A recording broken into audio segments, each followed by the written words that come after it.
विवाह होना चाहिए। दशरथ जी को पत्रिका दी गई, दशरथ जी वहां से बारात लेकर के आए हैं और अगहन शुक्ल पंचमी के दिन, मार्गशीर्ष पंचमी के दिन भगवान श्री राम का विवाह जनक नंदिनी जी के साथ हुआ, लक्ष्मण जी का विवाह उर्मिला जी के साथ हुआ, भरत जी का विवाह जानकी जी की चचेरी बहन मांडवी जी के साथ और शत्रुघ्न जी का विवाह मांडवी की छोटी बहन श्रुतकीर्ति जी के साथ हुआ। चारों भैयाओं का विवाह हुआ। विदा करा करके दशरथ हर्षित हो गई और 12 वर्ष तक भगवान अयोध्या में आनंद पूर्वक रहे, तुरंत वनवास नहीं हुआ है। जो लोग कहते हैं विवाह, चंद्रवंश का प्रारंभ कैसे हुआ? भगवान नारायण की नाभि से कमल, कमल से ब्रह्मा जी के एक मानस पुत्र हैं अत्रि और अत्रि की पत्नी है अनुसुईया। अनुसुईया के गर्भ से चंद्रमा का जन्म हुआ। ब्रह्मा विष्णु महेश तीनों इन्होंने पुत्र बना लिए थे, तो तीनों के आशीर्वाद से इनको 3 पुत्र हुए। ब्रह्मा जी के आशीर्वाद से हुए चंद्रमा, शंकर जी के आशीर्वाद से हुए दुर्वासा और भगवान नारायण के आशीर्वाद से हुए दत्तात्रेय भगवान। यहीं से चंद्रवंश चला है और इसी चंद्रवंश में भगवान श्री कृष्ण का जन्म हुआ। एक बार दैत्यों के भार से पीड़ित होकर के पृथ्वी ब्रह्मा जी की शरण में गई है, गाय का रूप रख करके। कंस के आतंक से बहुत पीड़ित थी पृथ्वी, सभी देवता त्रस्त थे, ब्रह्मा जी की शरण में गए। तब ब्रह्मा जी उन सबको लेकर के भगवान की शरण में गए हैं और भगवान ने ब्रह्मा जी को कहा आकाशवाणी के माध्यम से, वसुदेव गृहे साक्षात भगवान पुरुषपर जनिष्यते तत्प्रियार्थम संभवन्तु सुरस्त्रिय। वो आकाशवाणी केवल ब्रह्मा जी ने सुनी और ब्रह्मा जी ने देवताओं से कहा कि निर्भय हो जाओ। भगवान ने कहा है कि वो वसुदेव देवकी के घर जन्म लेकर के आने वाले हैं। उनकी प्रिया श्री राधा रानी भी ब्रज में जन्म लेंगी। तुम अपनी अपनी स्त्रियों को गोपियों के रूप में ब्रजमंडल में भेज दो, तुम सब देवता भी गोप बाल बालों के रूप में प्रकट हो जाओ। भगवान की वाणी सुनाई। ब्रह्मा जी ने कहा पृथ्वी से, पृथ्वी अब तुम निश्चिंत हो जाओ, अपने लोक को चली जाओ, भगवान आने वाले हैं।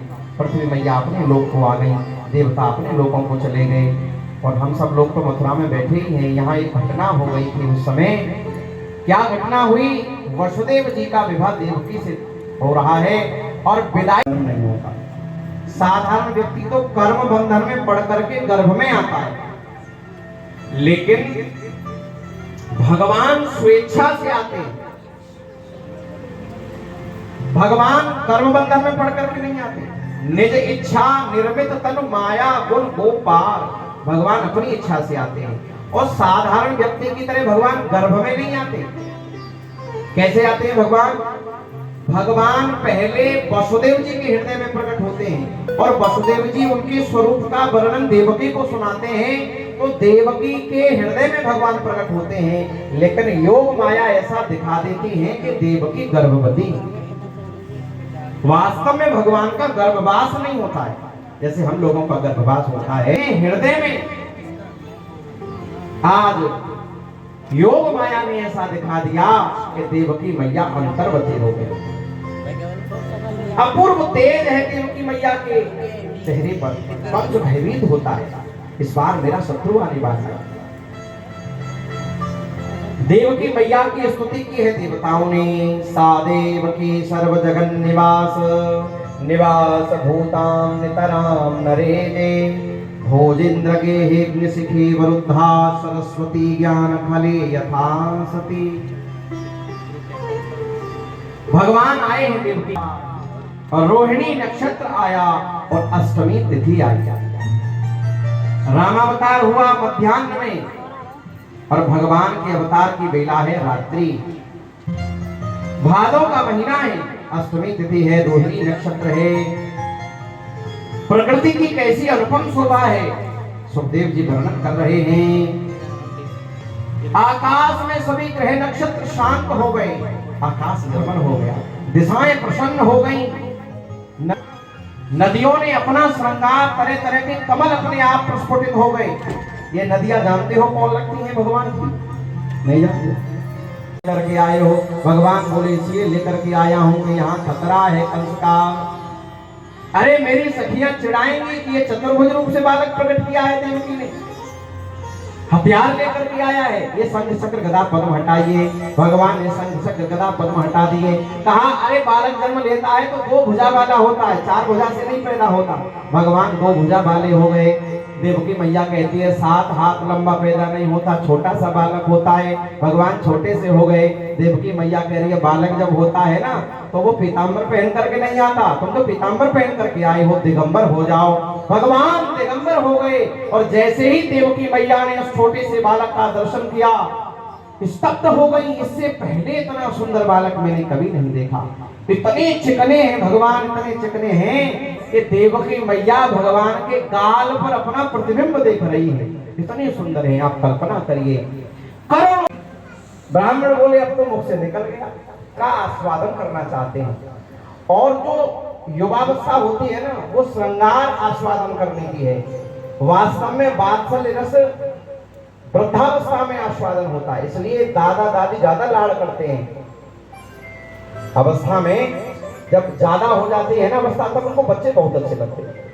इसलिए भगवान सोचते हैं दादा दादी की उम्र में आए हैं नंद बाबा यशोदा के लिए, क्योंकि वात्सल्य आस्वादन करने की अवस्था प्रौढ़ावस्था है। युवा है यशोदा भाभी के लाला है, पूरे नंद भवन में ताली बजाई।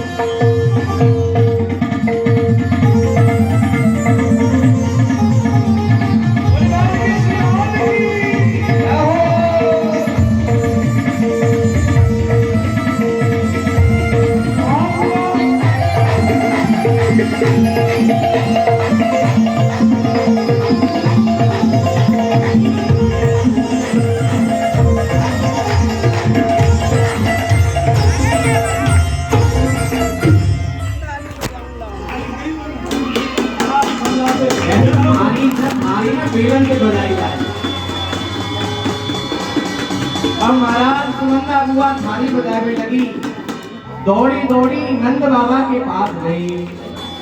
वहां समय नंद बाबा अथाई पे बैठे हुए चौपाट पे और भजन कर रहे। पता कौन से मंत्र को भजन कर रहे? अभी तो भयो नाय ना जाने कब होएगो, अभी तो भयो नाय। मानो नंद बाबा ये कह रहे हैं अभी तो भगवत प्राप्ति नहीं हुई, चौथा बना गया, कब भगवान मिलेंगे।